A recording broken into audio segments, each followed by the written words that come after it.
Hello everybody and welcome to Storm Reads, and today I am going to just be talking about the Debbie May Comer books that I've read so far because I don't really know what else to talk about, and I've made a video so far every day and I thought, well, maybe I could try to do like a vlogmas of types, but I don't really have anything to talk about or like advent calendars or anything planned, and so this is kind of off the cuff. And we'll see if I can figure out anything for tomorrow, because I don't have a clue. But anyway, I've read 2 Debbie May Comer books, and I am almost done with this one, but I'm fairly certain I can go ahead and tell you what I feel, what my feelings are for this one without being finished. Because at this point, I don't think there's anything the dude can do to make me like him. Anyway. So, the first book that I finished was Trading Christmas by Debbie May Comer, and this one, I'd seen the movie first on Hallmark, and it's one of my favorite Hallmark Christmas movies. I really like it. It's just really fun because it's about Emily, who is a widowed mother of one daughter who is in college. And her daughter tells her that she's not coming home for Christmas. She has this totally different plan going. She doesn't tell her mother what she's going to be doing because she knows that her mother probably wouldn't approve. So she just tells her that she's got to study and all that stuff, and she's just not going to be able to make it home. And so her mother decides, well, you know, I'm going to surprise her. So she gets online and finds this place. I don't remember what it's called, but you could get on there and you could, you know, let people know that you're like wanting to do like a house swap or whatever, just for a certain amount of time and things like that. And so Charles, this history professor, who is a bit of a Grinch, and he doesn't really care for anything Christmas. He has his reasons, and he's working on a new book, and he needs a quiet place to go to write this book. He thinks he's going to a different Leavenworth than the Leavenworth, Washington that he's going to. And so she's going to be going to Boston to stay in his place, and he's going to her hometown, which is this cute little town that likes to celebrate Christmas and likes to do it up nice.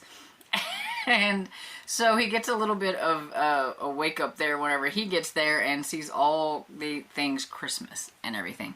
And she, Emily, is like super into Christmas and everything. Well, Emily goes to Boston and tells her daughter, hey, I'm here in Boston, you know, let's meet up, and she's like, Mom, what are you doing there? I'm not even there, because her daughter had plans to go with her new boyfriend, who is this biker guy who's got like a beard and long hair and stuff. Definitely not in the movie. And is gone with him to like Florida, to like the beach with his friends. She thought that she was going with him by themselves and ends up with friends, which was not exactly what she was hoping for. And then Emily's friend Faith, you know, felt bad that Emily was by herself, and it's like, well, I'll go and surprise my friend. And so she ends up in Boston, where she finds Charles. And she, you know, had a hard time getting there. There's some fun things that had to happen to get there. And then once she's there, what is she going to do? You know, she doesn't really have a way to get back without it costing a whole lot of money, because she, you know, had her ticket and it was for a certain amount of time, and if she tries to change it out, it just wasn't working. So he ends up having to let her stay there. Well, Emily, Charles and Ray's mother calls Ray and was like, you know, what's going on with Charles? A woman answered the phone when I tried to call him. And so she sends Ray to check on Charles, and then that's where Ray meets Emily, and so you have the two different romances happening and everything, and it's a pretty quick read. It was a quick little Christmas book, and I don't want to really say anything other than that because I don't want to spoil anything, but it was super fun. It was different than the movie, but only certain things, like the mother was never in the movie. The daughter went off to like Florida or whatever it was with her boyfriend, but he was a college-age boyfriend, so about like her age and everything, and he was more like a surfer guy, not a biker guy with a beard and everything, who was older because he kept talking about her being a college girl or whatever and stuff. So those things were definitely different and stuff. So it was kind of fun that it wasn't exactly the same. There were a few differences, and I really like it. I give it 4 stars. It's a lot of fun. And then the other Christmas one that I read was, or listened to, because I listened to both of these, was Dashing Through the Snow. And I've watched the movie of this one too, but it's not my favorite out of the Debbie Maycomer Christmas movies that I had watched. But I enjoyed the book. The book is different too. So I was kind of glad that it was a little bit different and everything. And this is about Ashley, who is trying to get home to spend Christmas with her mother, and she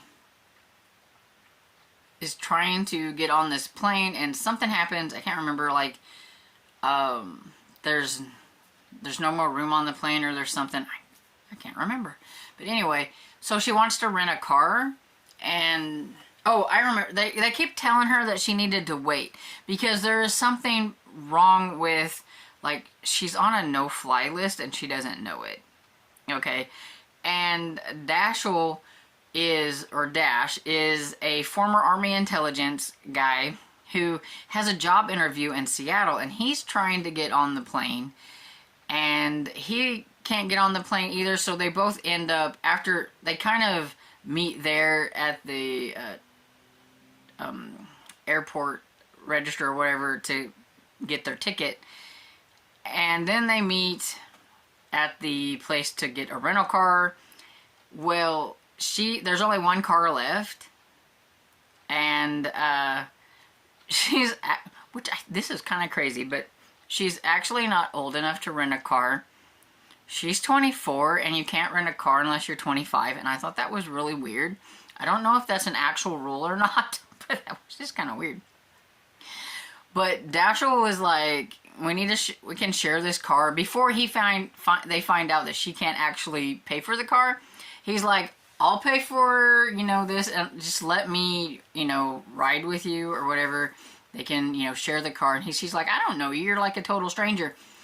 And he's like, well, you can talk to my mother or whatever, which she actually does. She calls his mother up on the phone, and she talks to her and asks questions and everything. And so the mother's like, well, yes, he's like a sweetheart. He's all this stuff. Of course, everything a mother would, pretty much say. But then the tables are turned whenever she finds out that she can't actually rent the car, but he can and stuff. And so, like, they don't necessarily like each other too much right off the bat, but they do take this car trip together to Seattle, and along the way they make these stops. And also along the way, you're finding out that there is, I guess, another Ashley Davidson who is like some kind of mastermind. And the like FBI and all that stuff are after her. And that's why she ends up on the no-fly list, because they get her mixed up with this other person. And so you've got them trying to chase her down and everything. And it's kind of goofy and everything, but the movie's kind of goofy too. There were a few different things that were a little bit different in the book that I don't remember in the movie. It makes me want to watch the movie again But yeah, because I keep thinking I don't think that was in the movie or in the movie. I don't think that was in the movie. But yeah, it's just cute, and it's just basically a road trip where they kind of fall for each other on this road trip and everything. I know what was different. I remember now. Because in the movie, like, he knows who she is and who she's supposed to be, and he's supposed to be going with her and keeping an eye on her, and they're trying to catch to see what she's going to be doing, because they think she's going to be doing something bad. And along the way, he's like, I don't think this is the person you're after, because she doesn't act anything like a bad person. But that's not the way the book is and everything. So that was the different part between the movie and the book and everything. But yeah, it was cute. I give this one 4 stars too. It was fun. It was quick and everything. And, you know, that nice fluffy Debbie May Comer Christmas stuff.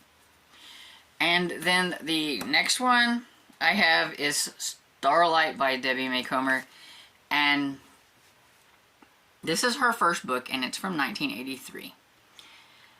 And along with some books from that era, there are always going to be those ones that you come across that the male lead is just a little... But I'm going to say, I don't necessarily think it's because it's from 1983. It's because he's a blind man. He's going blind, or whatever it is. And he's probably been very hurt in the past. He's been going blind since he was a kid. And so people treat you different. People say, like, he's had people that said that he was like, you know, mentally not there and all them kind of things. I'm trying to be nice about it and not say the word that nobody wants you to say that is said in this book. But I guess mentally challenged. I don't know. Anyway, but he's a professor. He's very smart. He just can't see and everything. So, but he's, you know, probably been told all these things all his life. So he's built this like wall around his heart. He's very, he makes me so mad. And they meet him. His name is Rand, and then her name is Karen. And they actually meet at a Christmas party. Like, it takes... I thought that was kind of funny that I read 2 Christmas books, and then this one at the beginning took place at Christmas. So I was like, well, that kind of fits in. It's not set all at Christmas. It's just that beginning. Where she's trying... the main character... his father is always after her to get married. You need to get married. You need to get married. You need to get married. And she's just so tired of him trying to push that on her and everything. Well, her father is widowed, and there's been this one lady that's been eyeballing him, like, really likes. So she's like, turnabout's fair play. So she goes over and tells that lady that her father really thinks she's a nice lady and everything. So, so he's got this widow chasing him around the party, wanting to dance and all that stuff. And so she sees him coming towards her because he knows exactly what happened. So she tries to dodge him and ducks out into this one place where she runs into Rand, who is out there. Doesn't know he's blind at first and is saying some things. And then he's like, I wouldn't know that because I'm blind or whatever. And she's like, oh, I'm so sorry, you know, and everything. But he just kind of has this chip on his shoulder. But they kind of hit it off, and she really likes him. And then they don't hear, like, she doesn't hear from him again. And then they meet up in this one event. And then it's kind of how it goes, like, they have a chemistry, they like each other, but he keeps pushing her away. And that's how it is through this whole book. And then, in the middle of this book, they end up married. And I'm like, how on earth did this happen? Because, like, how did did he really change his mind? Then you find out some things afterwards, and I'm not going to say it, just in case somebody wants to read it. And everything.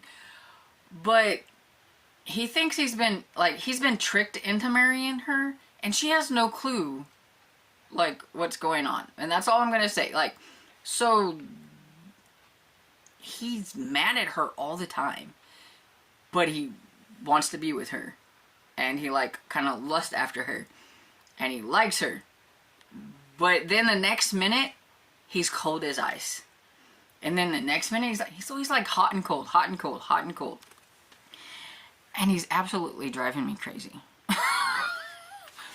Which is why I'm like, I'm on page 236 of 312 pages. I have like about an hour left of the audiobook, and I don't think there is anything that this man can do to make this higher than about a 2.5. I don't think he can redeem himself. I don't care if he decides to change his mind and everything. The man has done aggravated me enough. And I will say, though, I kudos to Debbie for her first book to try to write this book like she wrote it, incorporating, you know, a blind man and everything, and how hard it is. I mean, because he has built this wall and all that stuff, but yeah, there needed to be a little bit more of a redemption factor earlier on. She's made him so angry at the world that it's really hard to come back from that. Karen's absolutely loves this man, and I'm just like, how can you love this man? He's driving me crazy.